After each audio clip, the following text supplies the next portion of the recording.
Assalamualaikum warahmatullahi wabarakatuh. Sekarang kita akan masuk ke materi matematika peminatan kelas 11 di bab pertama ya. Nah, ini kita akan bahas tentang persamaan trigonometri. Nah, ini sudah dibahas sebenarnya di kelas 10 yang matematika wajib. Tapi ini nanti lebih dikembangkan lagi tentang trigonometrinya. Kalau kemarin itu sudah diperkenalkan dasar-dasar tentang trigonometri ya. Baik. Nah, apa saja sih yang akan kita pelajari di kelas 11 ini di matematika peminatan yang persamaan trigonometri? Yang pertama, identitas trigonometri, kemudian yang kedua fungsi trigonometri dan grafiknya. Nah, yang ketiga persamaan trigonometri dan penyelesaiannya. Yang keempat penerapan persamaan trigonometri. Nah, untuk pertemuan pertama kita akan membahas tentang identitas trigonometri. Sebenarnya ini sudah kita pelajari di kelas 10 di matematika wajib. Nah, tidak apa-apa, untuk mengingat kembali mari kita pelajari lagi untuk refresh ya. Siapa tahu ada yang lupa gitu. Maka kita tidak apa-apa untuk mengingat-ingat lagi ya. Nah, apa tujuan pelajarannya? Siswa dapat menggunakan identitas trigonometri dalam pembuktian dengan benar. Nah, jadi nanti identitas trigonometri ini dibuktikan dia dengan pembuktian ya. Dan juga bisa digunakan untuk membuktikan persamaan trigonometri gitu ya. Jadi banyak fungsinya nanti ini identitas trigonometri. Oke, kita awali dengan masih ingat dengan trigonometri. Nah, kalau enggak, mari kita ingat trigonometri itu berkaitan dengan sisi-sisi pada segitiga siku-siku. Ya, jadi yang dipakai di trigonometri itu khusus segitiga siku-siku. Ya. Nah, contohnya seperti ini. Ada segitiga siku-siku, misalnya ada itu sudut alfa ya, sudut alfa, kemudian yang di depan sudut alfa, sisi yang di depan sudut alfa kita namakan A, kemudian sisi yang di samping, maksudnya samping itu ya di samping sudut itu, maksudnya sudut B, sisi B maksudnya ya. Kemudian sisi miring dari segitiga siku-siku itu kita ibaratkan sisi C. Maka berdasarkan definisi dari trigonometri dasar yang di kelas 10, sinus A itu adalah perbandingan antara depan dibanding sisi miring, sin demi. Jadi depan itu kan A, miring itu C. Jadi sin A itu adalah A per C. Nah, jadi itu definisinya ya, sinus A itu maksudnya A dibagi C. Oke. Kemudian apa maksudnya cosinus A, cosinus alfa itu adalah perbandingan antara sisi samping dengan sisi miring. Nah, sisi sampingnya kan B, sisi miringnya C, sehingga B per C. Kemudian kalau tangan A, tangan alfa itu adalah perbandingan antara sisi depan per samping ya. Ya. Jadi tandesa, tangan itu adalah depan samping. Depan per samping. Nah, depannya kan A, sampingnya adalah B. Sehingga tangan alfa adalah A per B. Kemudian ada pengembangan lagi. Bagaimana kalau C per A? Oh, C per A. C per A dinamakan kosekan. Ya. Jadi kalau C per A itu definisinya adalah kosekan alfa. Kemudian kalau C per B gimana? Apa definisinya? Oh, C per B itu namanya adalah sekan. Sekan alfa. Kemudian kalau B per A ada namanya juga. Jangan sembarangan ya. Jadi ada namanya juga nih B per A ini. Kalau sisi samping dibagi dengan sisi depan namanya adalah kotangen. Nah, sehingga kita sudah peroleh nih definisi dasar dari trigonometri berupa sin, cos, tangen, kosekan, sekan, kotangen. Jadi sudah kita kenal ya apa maksudnya sinus. Nah, jadi ini hanya berkaitan pada segitiga siku-siku saja. Oke, dari definisi dasar trigonometri yang tadi kita dapat kita buat beberapa identitas trigonometri. Nah, jadi kita akan membuat identitas trigonometri pada pertemuan kali ini ya. Ini sudah sebenarnya dibahas di kelas 10 tapi tidak apa-apa diulang. Oke, mari kita lihat segitiga siku-siku kan. Segitiga siku-siku. Ini tadi namanya apa? Sudut alfa. Ini namanya apa? A. Ini B ini C. Nah, kalian masih ingat nggak kalau segitiga siku-siku itu ada namanya teorema Pitagoras. Teorema Pitagoras. Apa kata teorema Pitagoras? Teorema Pitagoras mengatakan bahwa kuadrat dari sisi penjumlahan dari kuadrat sisi tegaknya itu sama dengan kuadrat sisi miringnya. Berarti A kuadrat ditambah B kuadrat itu sama dengan C kuadrat. Ini dari mana kita dapat? Dari teorema Pitagoras ya. Oke, sekarang misalnya ini jadi patokan kita ya. Misalnya nih A kuadrat plus B kuadrat sama dengan C kuadrat. Kita tulis ulang di sini. Sekarang semuanya ini kita bagi dengan C kuadrat. Nah, apa yang terjadi? Kalau semua kita bagi dengan C kuadrat, maka ini jadi apa? A kuadrat per C kuadrat, ya kan? Plus B kuadrat per C kuadrat sama dengan C kuadrat per C kuadrat. Nah, maka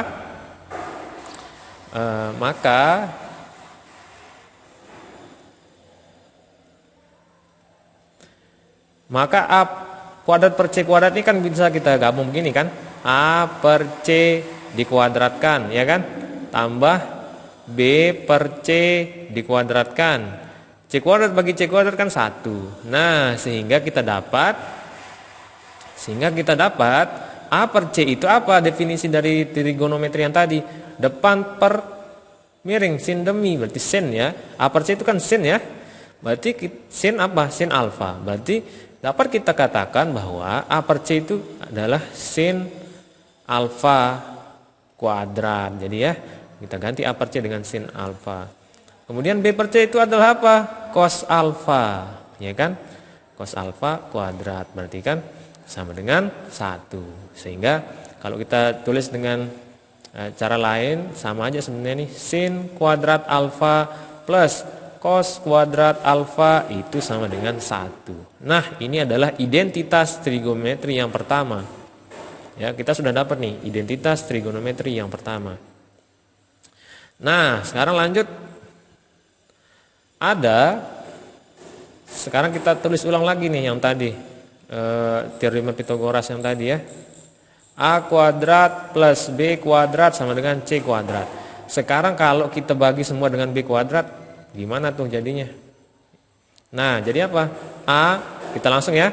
A per B kuadrat. Ini kan sebenarnya A kuadrat dibagi B kuadrat, tapi kita langsung nulis gini ya. Tambah apa nih? B kuadrat per B kuadrat, ya kan? Sama dengan C kuadrat per B kuadrat. Kalau kita langsung tulis jadi seperti ini.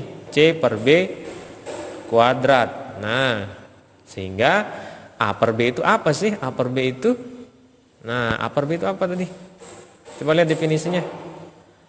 A per B, oh tangan, ya, tangan. Berarti A per B ini kita ganti aja jadi tangan, ya enggak? Tangan alfa kuadrat plus B kuadrat dibagi B kuadrat 1. C per B apa? C per B, coba kita lihat lagi. C per B, oh sekan ya. Jadi ini adalah sekan alfa kuadrat. Jadi kalau kita tulis dengan penulisan yang lain menjadi tan kuadrat alfa ditambah 1 sama dengan sekan kuadrat alfa. Nah, ini identitas yang kedua. Oke, satu lagi belum ya? Dibagi dengan apa yang belum? Dibagi dengan A, ya kan? Tadi udah C, udah B, sekarang kita bagi dengan A semua. Kita tulis di sini aja nih. A kuadrat ditambah B kuadrat sama dengan C kuadrat. Dari mana dapat ini? Dari teorema Pitagoras. Sekarang kita bagi semua dengan A kuadrat. Sehingga jadi apa nih? A kuadrat dibagi A kuadrat 1, ya kan? Langsung aja nih. Ditambah B kuadrat dibagi A kuadrat jadi B per A kuadrat sama dengan C per A kuadrat, ya kan? Ini langsung digabung nih, langsung dikurung ya. Udah terbiasa soalnya kan. Oke, jadi ini jadi apa? 1 plus B per A, apa itu B per A? Coba kita lihat B per A. B per A kotangen ternyata ya, kotangen. Nah, jadi ini adalah kotangen. Kotangen alfa kuadrat sama dengan C per A itu apa? C per A adalah kosekan. Nah,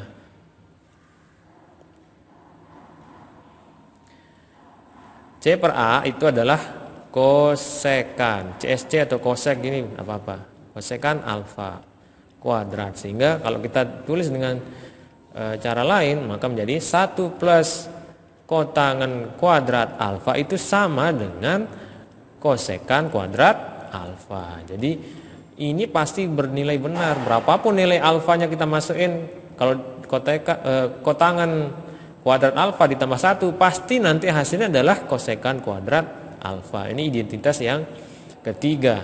Oke. Nah, sekarang ada identitas tambahan, ada, tapi itu gampang.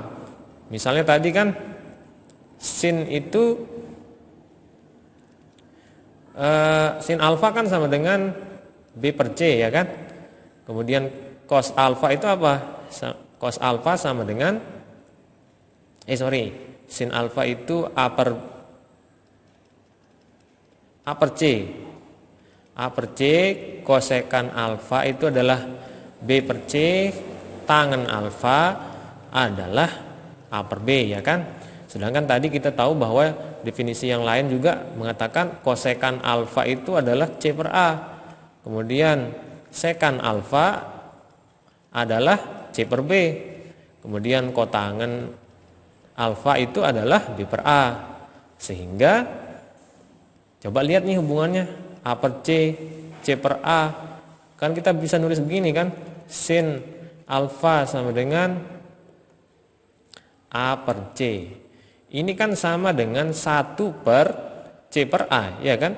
1 per C per A itu kan sama dengan A per C. Sehingga C per A ini kita ganti dengan apa? Dengan kosekan. Sehingga menjadi 1 per kosekan alfa. Oh, ternyata sinus alfa itu adalah seperkosekan. Nah, dengan cara yang sama kita dapat nanti ini sekan alfa itu sama dengan 1 per, atau kita balik, cos alfa itu sama dengan 1 per sekan alfa. Dan dengan cara yang sama kita dapat ini tangen alfa itu sama dengan 1 per kotangen alfa. Udah pasti ya. Jadi ini identitas tambahan lah, walaupun gampang nih.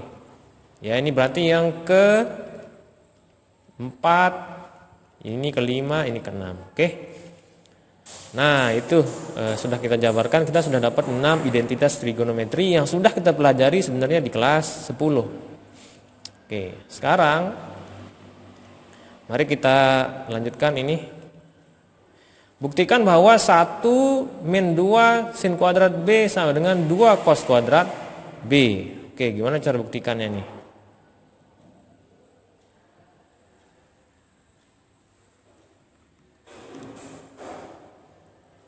Nah, gimana caranya? Oke, kita kan sudah punya modal kita tadi adalah identitas trigonometri yang tadi itu ya. Identitas trigonometri. Kita sudah punya tadi 6 gitu ya. 6 identitas trigonometri. Oke, kita akan pakai identitas trigonometri ini untuk membuktikan bahwa 1 min 2 sin kuadrat B sama dengan 2 cos kuadrat B min 1. Oke, kita tulis berarti si 1 min 2 sin kuadrat B itu kan sama dengan 1 dikurangi 2. Nah, sin kuadrat B itu apa? Sin kuadrat B, kan kita dapat identitas trigonometri yang pertama bahwa mengatakan sin kuadrat B tambah cos kuadrat B itu kan sama dengan 1, ya kan?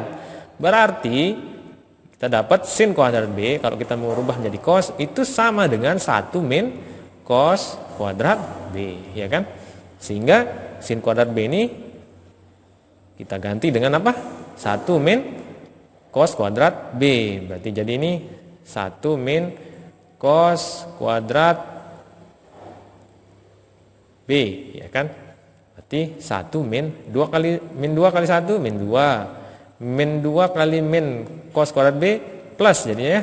Plus 2 cos kuadrat B. Oke, jadi 1 min 2 kan min 1, sehingga ini ke depan jadi 2 cos kuadrat B min 1. Terbukti. Oke. Buktikan bahwa cos pangkat 4A min cos kuadrat A sama dengan sin pangkat 4A min sin kuadrat A. Oke, gimana caranya? Kita tulis dulu ya. Cos pangkat 4A min cos kuadrat A sama dengan sin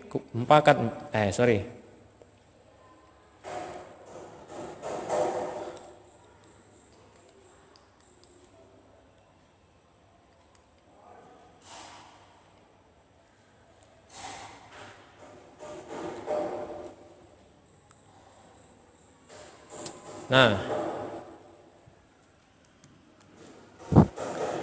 cos pangkat 4A min cos kuadrat A, kita jabarin dulu nih. Jadi apa dia? Coba kita keluarkan cos kuadratnya, kan jadi begini ya. Cos kuadrat A dikali cos kuadrat A, ya kan? Min 1, ya kan? Jadi begini kan? Cos kuadrat A kali cos kuadrat A kan cos pangkat 4A. Cos kuadrat A dikali min 1 kan min cos kuadrat A. Oke. Nah, kan tujuan kita adalah sin ya. Maka kita ubah nih, gimana sih caranya rubah cos jadi sin, cos kuadrat jadi sin kuadrat. Oh, kita ingat yang tadi ya, ingat yang tadi identitas itu apa yang kita pakai berarti? Oke, sama aja kayak yang tadi, sin kuadrat A plus cos kuadrat A sama dengan apa? 1. Sehingga kalau kita mau cari sinnya, berarti cos kuadrat A sama dengan 1 min sin kuadrat A. Berarti kita ganti nih semua cos kuadrat A ini dengan ini, 1 min sin kuadrat A. Berarti ini jadi apa nih? 1 min sin kuadrat A, ya kan? Dikali 1 min sin kuadrat A min 1, ya kan? Ya kan? Jadi ini 1 dikurangi 1 kan hilang. Sehingga hasilnya adalah 1 min sin kuadrat A dikali dengan min sin kuadrat A, ya kan? Min sin kuadrat A dikali min sin kuadrat A adalah sin pangkat 4A. Min sin kuadrat A dikali 1 adalah min sin kuadrat A. Terbukti ya, terbukti. Nah, itu jadi fungsi dari kita belajar identitas trigonometri. Nanti kita bisa buktikan macam-macam bentuk dari ini ya. Macam-macam bentuk dari pembuktian persamaan trigonometri. Oke. Itu dulu, kita lanjutkan nanti di pertemuan berikutnya. Wassalamualaikum warahmatullahi wabarakatuh.